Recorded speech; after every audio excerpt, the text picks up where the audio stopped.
Há uma criatura na Bíblia que não vive nas profundezas do mar, nem voa pelos céus. Ela pisa firme sobre a terra, esmagando o solo com cada passo. Seu corpo é feito de músculos densos, sua cauda se move como um tronco de cedro, e seus ossos são como tubos de bronze, duros como barras de ferro. Ela não teme o homem, não teme a lança, não teme o tempo, nem o próprio Leviatã. Essa criatura se chama Behemote. Diferente do Leviatã, que habita os mares e cospe fogo, o Behemote é terrestre, mas sua presença é igualmente aterradora.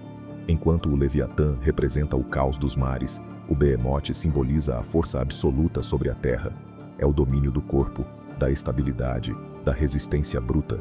É o que fica de pé quando tudo ao redor cai. Segundo o capítulo 40 de Jó, o próprio Deus o criou como uma obra-prima de força. E quando Deus deseja demonstrar ao homem o quanto ele é pequeno diante do poder divino, ele não aponta para os céus, nem para as estrelas. Ele diz: olhe para o Behemote que eu criei como criei você. Não se trata de um animal comum, nem de um ser mitológico qualquer. Deus descreve o Behemote com reverência, com admiração, como se fosse uma de suas criações mais imponentes, um lembrete permanente de que existe uma força silenciosa, constante, imóvel, que ninguém pode domar. A descrição bíblica não fala de fogo ou fúria. Ela fala de peso, de grandeza, de um ser que se alimenta dos pastos como o boi, mas que é indestrutível. Um titã terrestre, firme como a rocha, e tão próximo da terra quanto o homem, mas completamente inalcançável. E o mais assustador, Jó viu esse ser, ou ao menos teve vislumbres dele, quando Deus respondeu aos seus questionamentos, não com explicações, mas com exemplos vivos da sua soberania. O Behemote não é uma figura comum nas pregações, não virou símbolo em capas de livros, mas é justamente isso que o torna ainda mais misterioso e fascinante. É uma força esquecida, mas ainda viva nas Escrituras. E sua simples existência levanta a pergunta: se Deus criou algo assim, o que mais ele é capaz de fazer? E por que nunca mais ouvimos falar dessa criatura desde então?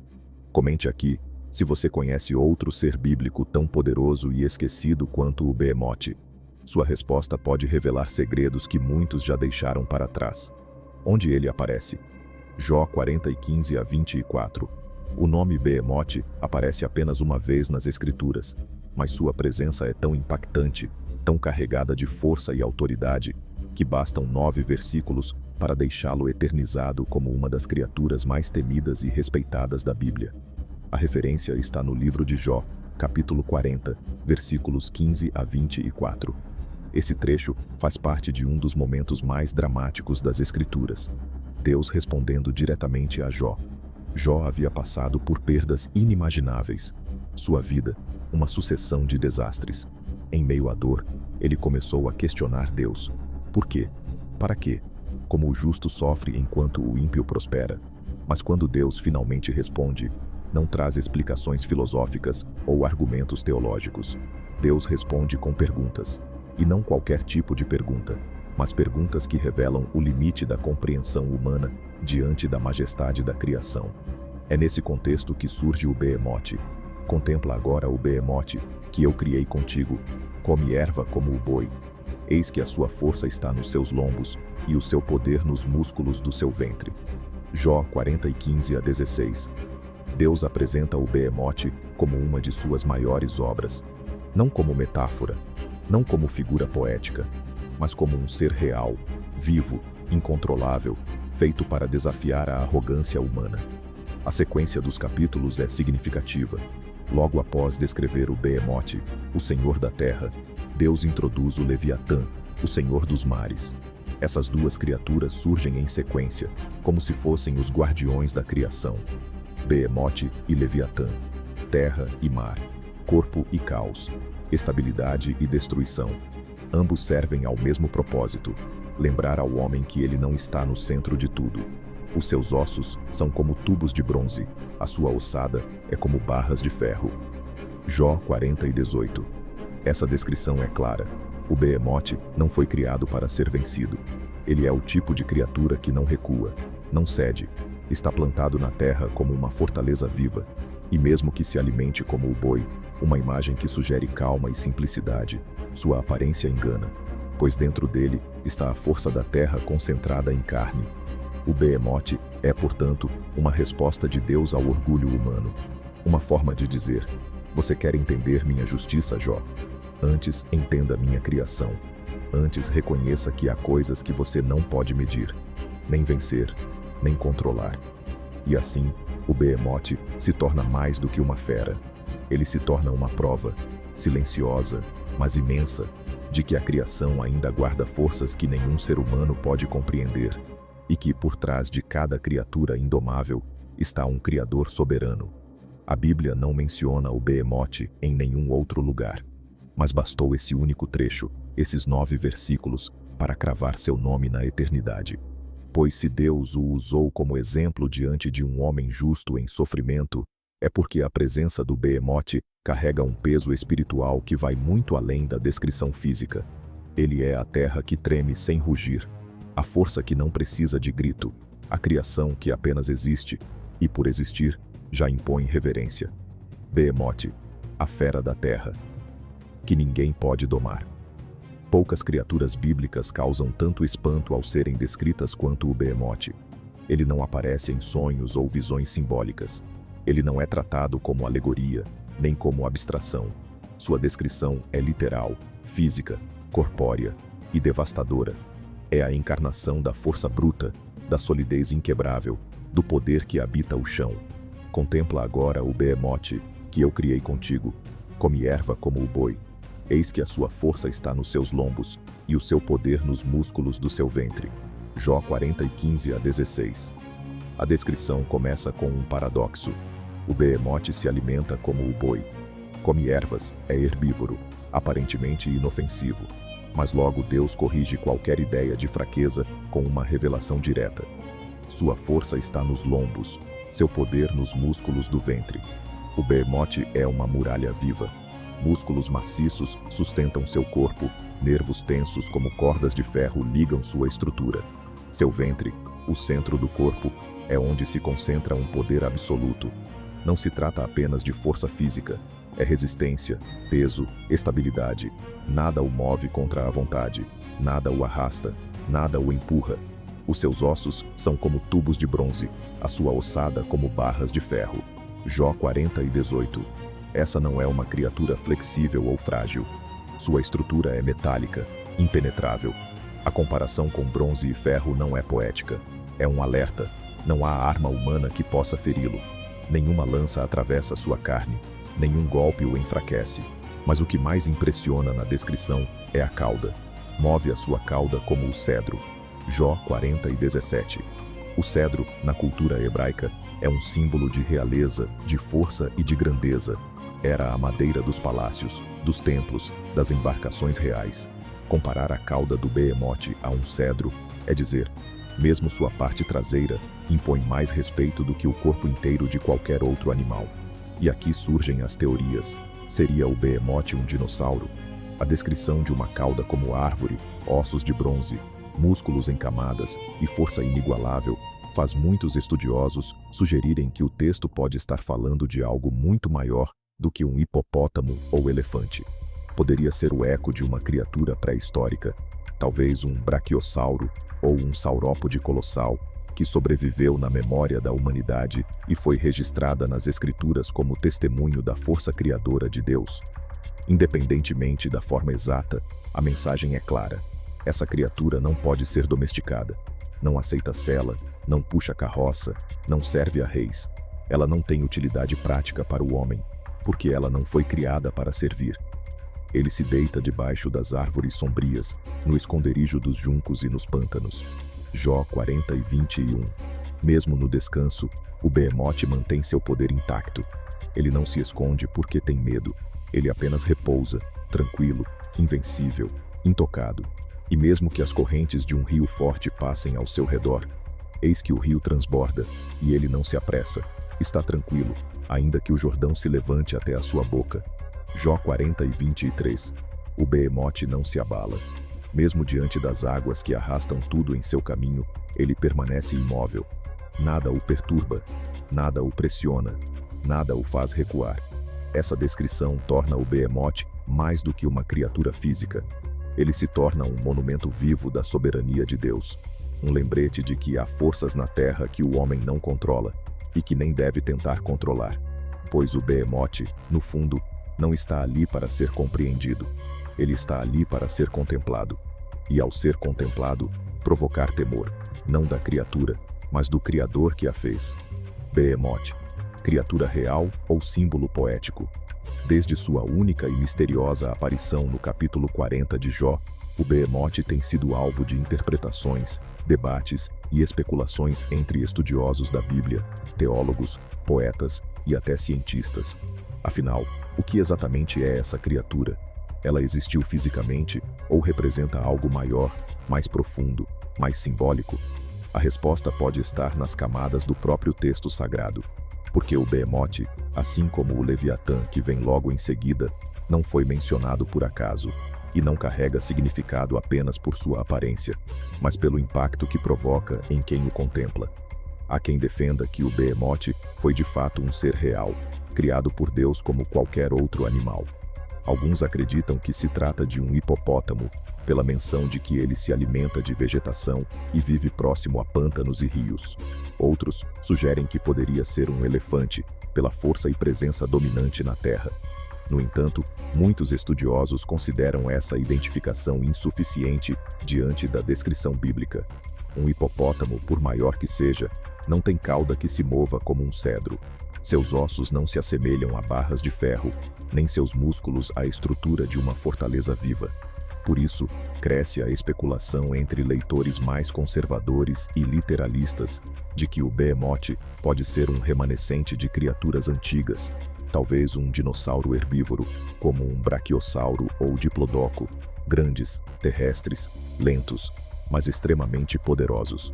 Essa teoria sugere que o Behemoth seria uma evidência de que os homens bíblicos, especialmente Jó, teriam tido contato com espécies que hoje só conhecemos através de fósseis, uma ideia que desafia tanto a ciência quanto a cronologia tradicional da humanidade.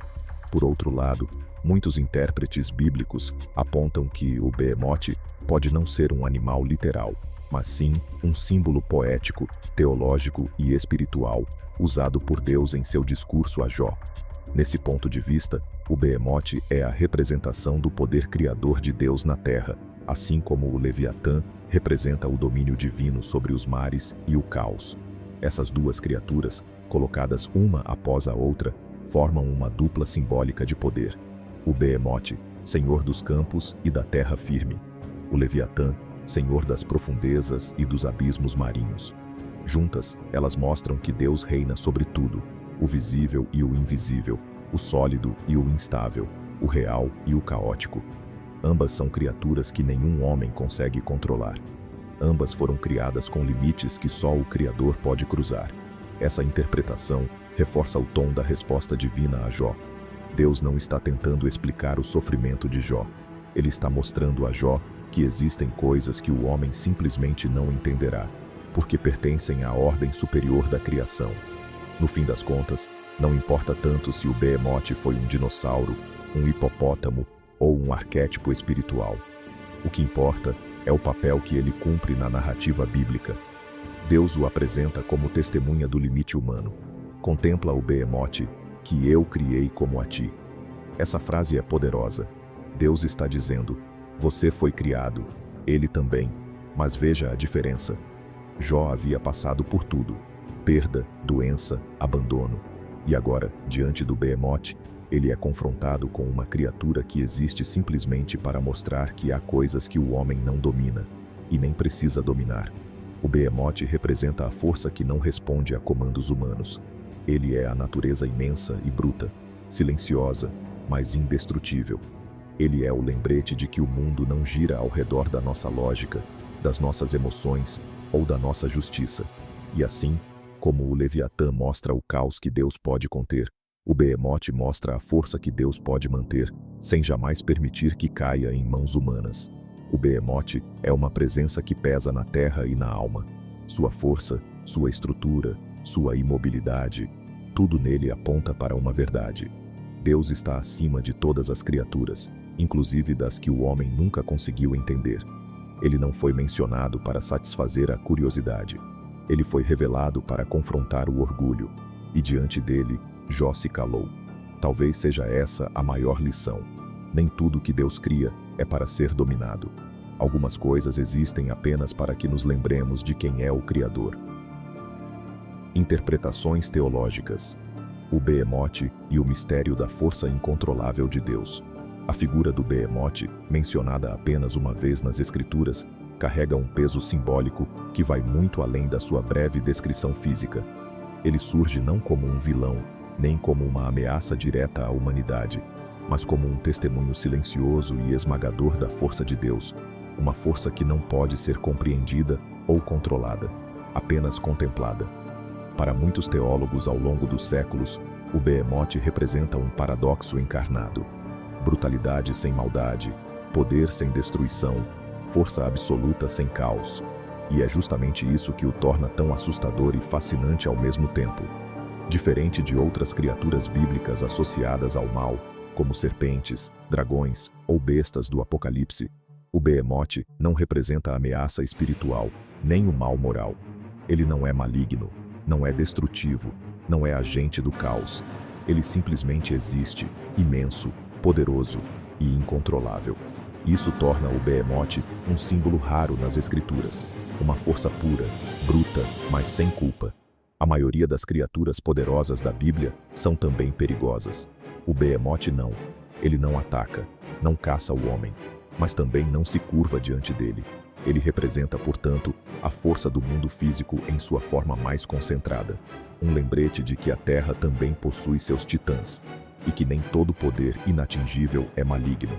Alguns existem apenas para revelar a distância entre o Criador e a criatura. Muitos intérpretes veem no Behemoth e no Leviatã um par simbólico e teológico intencional. Eles aparecem juntos nos capítulos 40 e 41 de Jó, como parte da mesma resposta divina, e representam juntos o domínio absoluto de Deus sobre toda a criação visível e invisível. Behemoth, o colosso da terra, firme, estável, indomável. Leviatã, o terror do abismo, fluido, caótico, imprevisível. Um representa a força concentrada da matéria sólida, o outro, o poder incontrolável das águas e do desconhecido. É como se Deus dissesse a Jó: você olha para o mundo e pensa que o entende, mas existem forças, enormes, impassíveis, que apenas eu compreendo. Você não domina o que pisa na terra, nem o que habita o mar. Esses dois seres são, então, representações do que é intransponível para o homem, mas que, para Deus, são apenas criações. Esse é um dos pontos teológicos mais intrigantes do livro de Jó. Após capítulos de sofrimento, silêncio e questionamento, Deus rompe o céu e responde a Jó com perguntas. Não dá explicações, não justifica o sofrimento. Ele revela a criação, e entre as primeiras criaturas citadas está o Behemoth. Isso não é coincidência. O Behemoth é a primeira imagem de poder absoluto que Deus apresenta a um homem quebrado, frágil e humilhado. É como se dissesse: você acha que entende sua dor? Então tente entender o que criei sobre a terra. Olhe para essa fera. Você não pode movê-la, não pode enfrentá-la, não pode entendê-la. Assim, também sou eu. O Behemoth se torna, nesse sentido, um espelho da própria experiência de Jó. Ambos são inquebrantáveis em essência, mas vulneráveis diante do mistério. Ambos são criação, mas um foi moldado para resistir fisicamente, o outro espiritualmente. Deus usa o Behemoth como uma forma de recolocar Jó em seu lugar. Não por crueldade, mas por misericórdia, pois antes de responder com consolo, Deus ensina reverência. O nome Behemoth, em hebraico, Behemoth, é um plural intensivo de Behemá, que significa animal ou fera. Mas sua construção não é apenas gramatical. Ela carrega ecos de entidades mitológicas anteriores ao texto bíblico. Em mitologias mesopotâmicas, existem figuras semelhantes ao Behemoth, como Bahamut, um ser colossal associado ao mundo subterrâneo ou ao mar, muitas vezes confundido com um peixe ou dragão, presente em lendas árabes e islâmicas posteriores. Humbaba, guardião da floresta de cedros, na epopeia de Gilgamesh. uma entidade que, assim como o Behemoth, representa o poder natural indomável. Kur, um monstro serpente ligado ao submundo sumério, cuja presença sugere forças terrestres que não pertencem à esfera humana. Embora os contextos sejam diferentes, o tema central é o mesmo: criaturas gigantescas, além da compreensão humana, ligadas à ordem primitiva da criação. O que a Bíblia faz, de forma brilhante e única, é subverter esses mitos. Enquanto nas culturas pagãs, essas criaturas muitas vezes desafiam os deuses, na narrativa bíblica, o Behemoth é criado e contido por Deus desde o início. Não há batalha, não há resistência, só há autoridade divina. A força do Behemoth não está associada ao mal. Sua grandeza não é ameaçadora por si só. Ele é a lembrança de que nem toda criatura incontrolável é inimiga. Às vezes, é testemunha.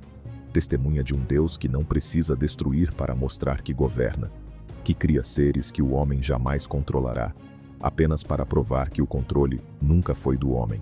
O Behemoth é mais que uma fera. Ele é uma lição viva, de humildade, de reverência, de silêncio diante do incompreensível. E no fim, assim como Jó, tudo o que nos resta diante dessa criatura é calar a boca e reconhecer: falei do que não entendia, coisas maravilhosas demais para mim. Jó 42:3. Sua origem na criação. Behemoth, a fera que Deus criou, junto com o homem. Entre as revelações mais impactantes feitas por Deus a Jó, uma frase aparentemente simples esconde um significado profundo e talvez até perturbador. Contempla agora o Behemoth que eu criei contigo. Jó 40:15. Essa afirmação não apenas confirma que o Behemoth foi criado por Deus, mas destaca o momento da sua criação, no mesmo dia em que o homem foi criado. Mas o que isso realmente significa? Por que Deus teria moldado a criatura mais poderosa da terra no mesmo instante em que moldava aquele que carregaria sua imagem? A tradição bíblica coloca a criação do ser humano no sexto dia, após a formação dos céus, das águas, da vegetação e das outras criaturas vivas. Ao dizer que o Behemoth foi criado contigo, Deus está associando a origem dessa fera diretamente ao projeto humano. Isso tem implicações teológicas profundas. Primeiro, significa que o Behemoth não é uma aberração, nem um monstro nascido do caos ou da queda.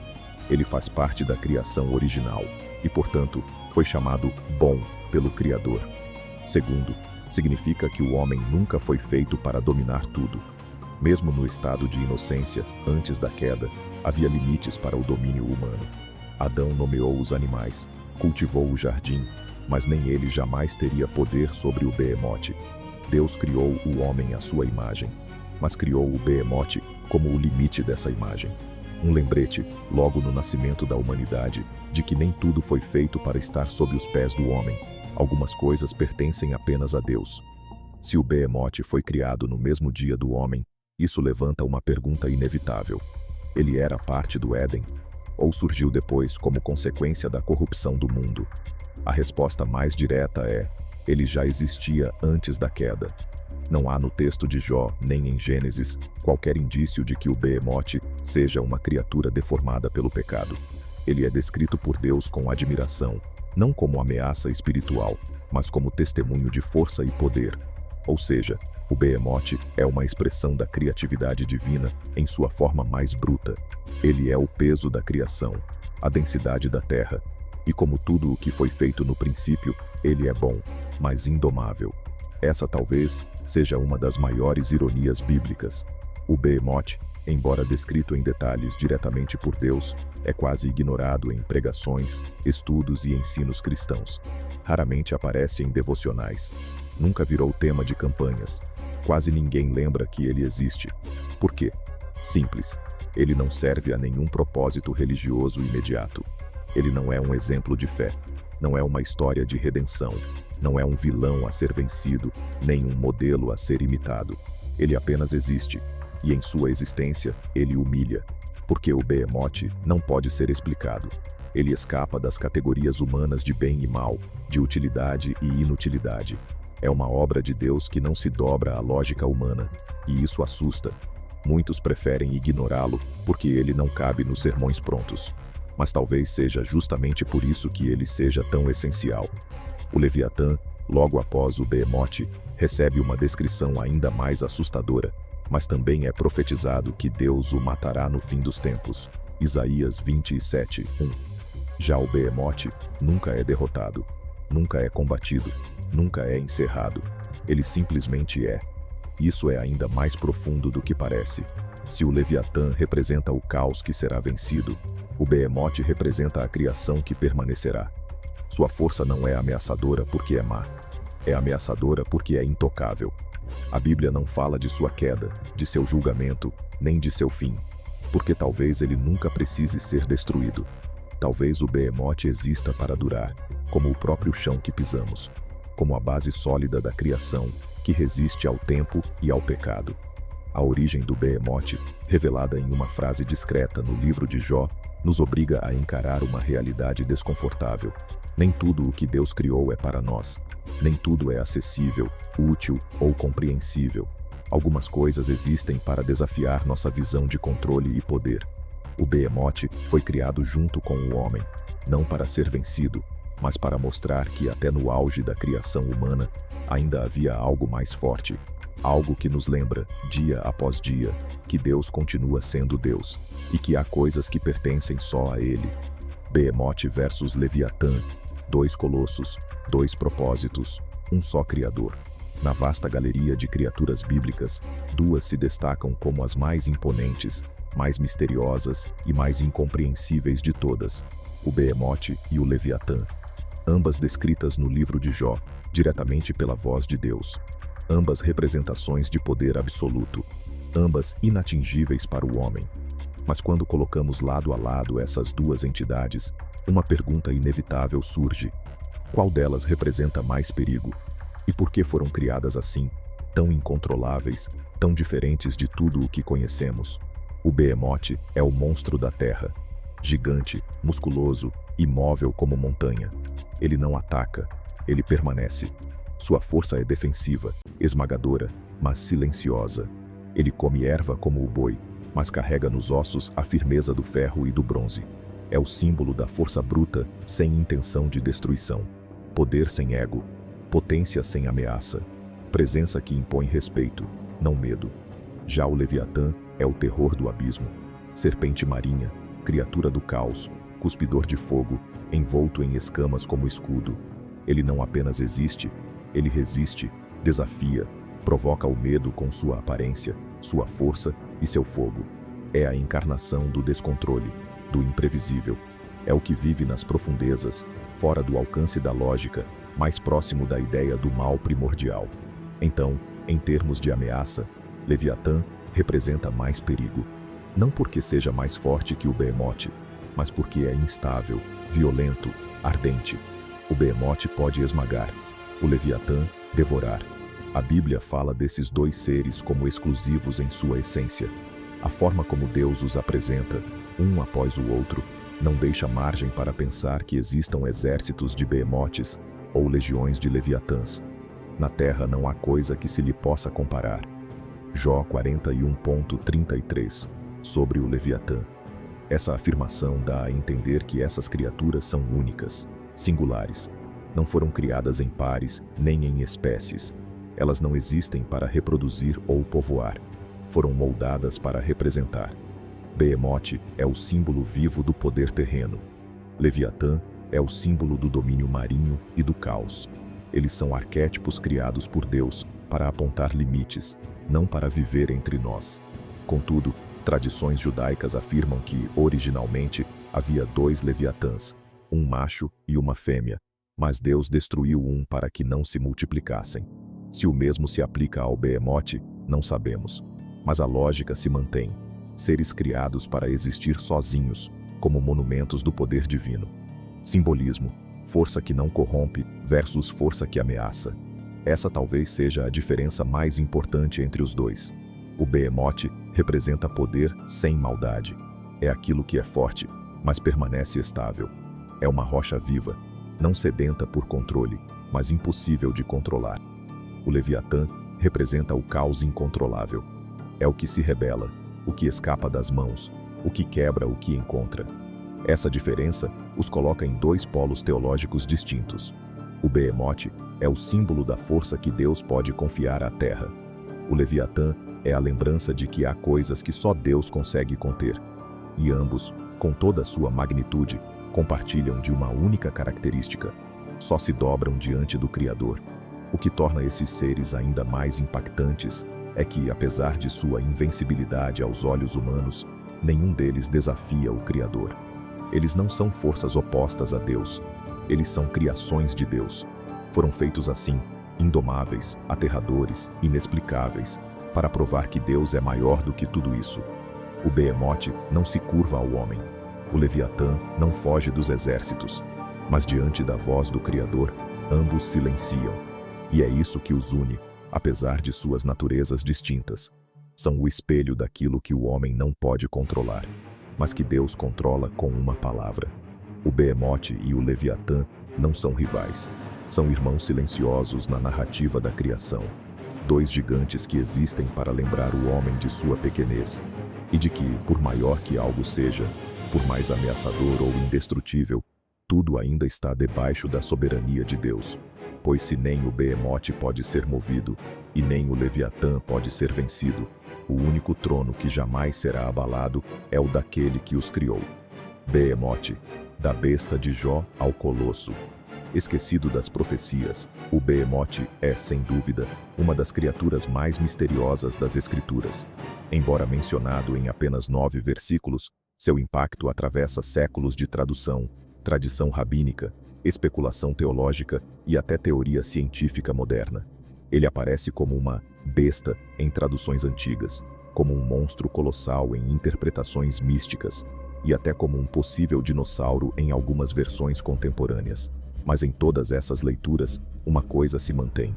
Ele nunca deixou de ser um símbolo de algo que ultrapassa os limites da compreensão humana. Nas traduções mais antigas das Escrituras, como a Septuaginta, tradução grega do Antigo Testamento, o nome Behemoth não foi traduzido literalmente. Em vez disso, os tradutores usaram palavras genéricas como fera, besta imensa ou animal grandioso, obscurecendo o peso simbólico do termo original, hebraico, Behemoth. A Vulgata Latina, traduzida por Jerônimo no século IV, manteve o nome como Behemoth, tratando-o como um nome próprio e não apenas uma categoria de animal. Isso foi um passo importante, pois preservou a ideia de que essa criatura era única, não apenas um animal comum. Já nas traduções modernas, houve uma mudança interessante. Com o avanço do conhecimento paleontológico e da imaginação popular, algumas versões, especialmente em círculos protestantes mais literais, começaram a sugerir que o Behemoth poderia ter sido um dinossauro herbívoro, como o Brachiosauro ou o Apatosaurus, dada a descrição de sua cauda como cedro e ossos como barras de ferro. Embora essa visão não seja consenso entre estudiosos, ela revela como o Behemoth continua desafiando gerações a reinterpretar sua existência. O Behemoth nas tradições rabínicas, e no Talmud e no Midrash, o Behemoth tem um papel mais definido dentro da cosmologia judaica, e ele não está sozinho. Segundo a tradição rabínica, Deus criou 3 grandes bestas primordiais no início do mundo: o Behemoth, senhor das criaturas da terra; o Leviatã, senhor das profundezas do mar; o Ziz, um pássaro colossal que domina os céus. Essas 3 criaturas compõem a tríade dos titãs da criação, cada uma representando um dos domínios clássicos do cosmos: terra, mar e ar. O Midrash ensina que o Behemoth é tão imenso que, quando solta um rugido, toda a criação treme. Ele vive numa região desértica chamada Dadaim e permanece em estado de espera, preservado até o final dos tempos, quando será trazido à luz novamente para cumprir um propósito profético. O Behemoth no banquete escatológico. Uma das mais curiosas e poéticas tradições rabínicas é a do banquete dos justos no fim dos tempos. Segundo o Talmud, Bava Batra 74b, no dia do juízo final, Deus matará o Leviatã e o Behemoth, preparará sua carne como um banquete para os tzadikim, os justos, os puros, os que permaneceram fiéis a ele. O Ziz, a criatura alada, também seria abatida e servida. Esse banquete seria mais do que uma refeição literal. Seria uma celebração do triunfo de Deus sobre tudo o que é indomável, inexplicável e eterno. Há também a menção de que a pele do Leviatã, e talvez até a do Behemote, seria usada para fazer tendas de glória, moradas celestiais para os justos, reforçando a ideia de que essas criaturas servem um propósito divino até o fim dos tempos.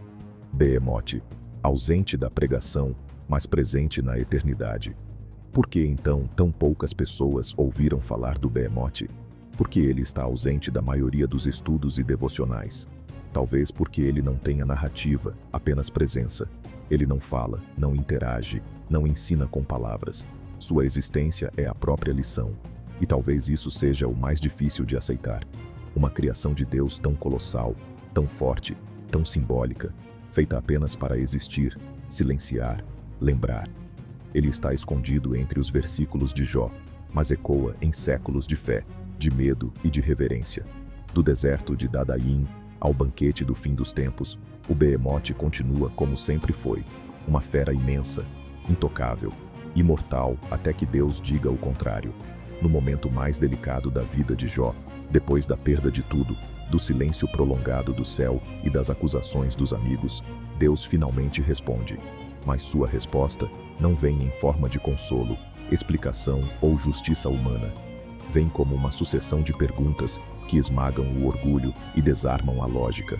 E uma dessas perguntas aponta diretamente para uma criatura que poucos conhecem, mas que carrega um peso eterno. Contempla agora o Behemote, que eu criei contigo. Jó 40:15. Nesse versículo, Deus não está apenas falando de um animal. Está dizendo algo muito maior. Você não entende nem o que criei na terra, quanto mais o que faço nos céus. O Behemote se torna então uma resposta viva ao questionamento de Jó. Ele representa tudo aquilo que é real, imenso, presente e ainda assim incompreensível. Uma criatura que existe desde o princípio, com força indomável, com presença incontornável, mas que não pode ser controlada, explicada ou vencida. Assim também são os caminhos de Deus. Quando Deus mostra o Behemote, ele não quer assustar, ele quer humilhar o orgulho. O sofrimento de Jó o levou a perguntar, por quê? Mas Deus o levou a perguntar, quem sou eu? E para isso usou o Behemote. Porque diante de uma criatura que nenhum homem jamais ousou enfrentar, diante de uma força bruta, sem intenção de destruir, mas também sem interesse em se submeter, Jó percebe que não tem controle nem sobre o chão que pisa. Se não podemos compreender o Behemote, que se move em silêncio, que come vegetação, que dorme à sombra dos juncos, como ousamos questionar aquele que o criou? O Behemote como símbolo da soberania esquecida. Vivemos em um tempo em que tudo é analisado, categorizado, explicado. Tudo precisa ter propósito imediato, utilidade, função. Mas o Behemote está ali só para ser contemplado. E isso nos confronta. Porque se Deus criou algo tão grandioso, tão detalhado, tão invencível, e nunca nos deu o direito de controlá-lo ou entendê-lo, por que insistimos em tratar Deus como se ele nos devesse explicações? O Behemote é uma lembrança viva de que nós não somos o centro da criação, e que mesmo as maiores perguntas da alma humana, dor, justiça, propósito, precisam começar com temor e reverência, não com acusações. O Behemote não tem fala, não tem história, não tem jornada. Ele apenas existe, e por existir, nos lembra que há forças maiores que nós, que nem toda a criação é para ser dominada, que Deus não está sujeito à lógica humana. Conclusão: a lição que cala os sábios. No fim, Jó se cala, não porque entendeu tudo, mas porque entendeu quem é Deus e quem ele não é. Essa é a função do Behemote, não explicar, mas colocar o homem em seu lugar, com gentileza brutal, com silêncio pesado, com a força de uma criatura que jamais se curvará a outro, exceto aquele que o formou.